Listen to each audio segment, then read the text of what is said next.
자, 오늘은 이제 어려운 비문학 지문을 접했다면 과연 어떻게 할 수 있느냐, 이 점에 대해서 선생님이 잠깐 알려드리겠습니다. 어려운 비문학 지문이란 것은 이 기본적으로 지문을 읽었는데 이해가 안 되는 거죠, 그죠? 이거는 뭐랄까, 학생마다 달라요. 어떤 학생은 그쪽에 있는 파트가 잘할 수도 있고, 어떤 학생은 또 뭐 과학이라든가 예술을 못할 수도 있으니까. 그래서 꼭 어려운 비문학 지문이 있다는 것보다는 뭐 학생마다 좀 다른데, 어쨌든 비문학을 딱 접했는데 비문학 읽었습니다. 그런데 이해가 안 돼. 그럼 어떻게 할까요? 굉장히 당황스럽죠, 그죠? 여기서 우리가 이제 이야기 해야 될 요점이 그겁니다. 이 당황스러울 때 우리가 목표를 뭘로 잡아야 되냐면요, 목표. 봐요. 일단 어렵다는 것은 웬만하면 나만 어려운 게 아니고 다른 사람도 다 어려워요.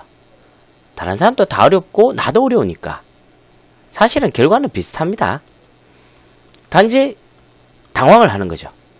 그래서 목표를 어떻게 잡았냐면, 어려운 지문에 3개 틀릴 거 2개만 틀리자, 4개 틀릴 거 3개만 틀리자, 이런 식으로 이제 해놓으면 돼요.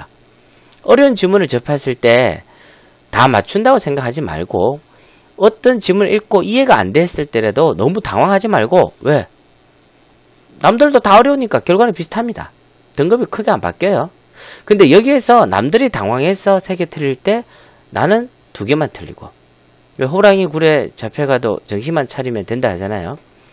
4개 틀렸는데 나는 3개만 틀리고, 물론 잘하는 애들은 다 맞추죠, 그죠? 잘하는 애들은 다 맞춰요.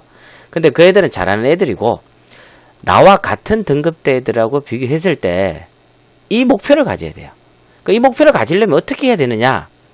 혹시 여러분이 연습을 할 때 비문학 지문 연습을 하잖아, 그죠? 어려운 지문을 접했어. 어떤 식으로 연습을 할까요? 이 연습할 때가 중요합니다. 연습을 실전처럼 해야 되니까. 자, 그러면 이걸 접했다. 어떤 식으로 연습을 하면은 실제 당황하지 않고 남들보다 한 개 더 맞출 수 있을까? 노하우는 이겁니다. 이해하려 하지 마세요. 읽어도 이해 안 되니까. 괜히 이해되지 않는 걸 이해하려고 계속 붙잡아 있다간 나중에 시간 부족으로 더 안 좋은 결과를 가져올 수 있거든요. 노하우는 이겁니다. 문장을 읽을 때 주어, 동사 위주로만 딱 읽으세요. 이래서 이래 됐고, 저래서 저래 됐고, 이래서 이래 됐구나, 이렇게만 딱 읽으셔야 돼요. 아, 전체 흐름이 이런 거구나, 이것만 정확하게 알아야 돼요. 전체 흐름이 무엇인지 요걸 이제 먼저 읽는 게 가장 중요하죠. 이래서 이랬고 저래서, 평상시에도 늘 연습을 하셔야 돼요. 비문학 지문을 읽는데 이해되는 건 괜찮은데 이해되지 않는 게 있기 때문에 항상 이래서 이거고, 이래서 이거고, 저래서 저거구나, 이렇게 하고요. 문장을 읽을 때 이렇게 읽고, 두 번째는 뭐냐면 한 단락에 주대 문장을 찾아내세요. 그래서 왜 이게 있잖아요, 그 단락마다 이게 보면 단락이 있고 단락이 있고 단락이 있고 단락이 있고 단락이 있는데, 요 단락마다 이 주대 문장이 있어요. 주대 문장. 그죠? 그래서 이걸 이야기하고자 하는 거예요, 글쓴이가. 이걸 이야기하고자 하는 거고, 이걸 이야기하고자 하는 거고, 이걸 이야기하고자 하는 거고, 이걸 이야기하고자 하는 겁니다. 요 주대 문장만 연결을 하면은 큰 흐름을 알 수가 있어요. 그죠? 자, 그 다음에 이제 어떤 걸 이제 맞추냐면, 문제가 예를 들어서 이 문제 중에 어떤 문제들이 있냐면요, 기역, 니은, 디귿 이렇게 나타내는 문제들이 있어요.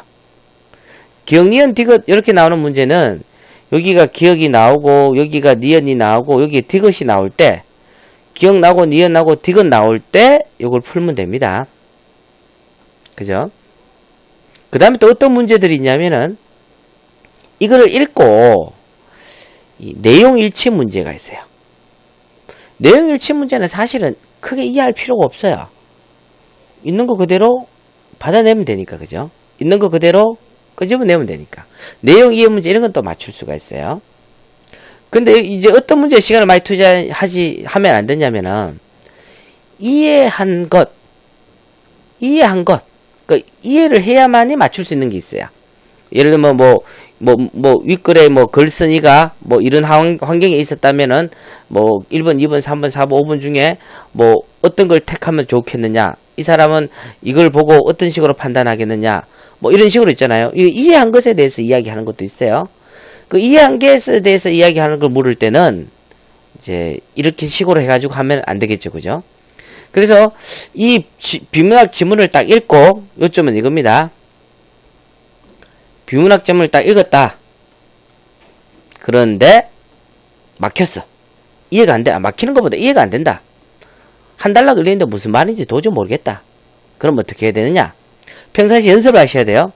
문장을 읽을 때 주어 동사만 찾는 연습. 단락을 다 읽고 난 다음에 핵심 단락을 찾는 연습을 자주 해주셔야 돼요. 그러면 전체 글 흐름이 나와요.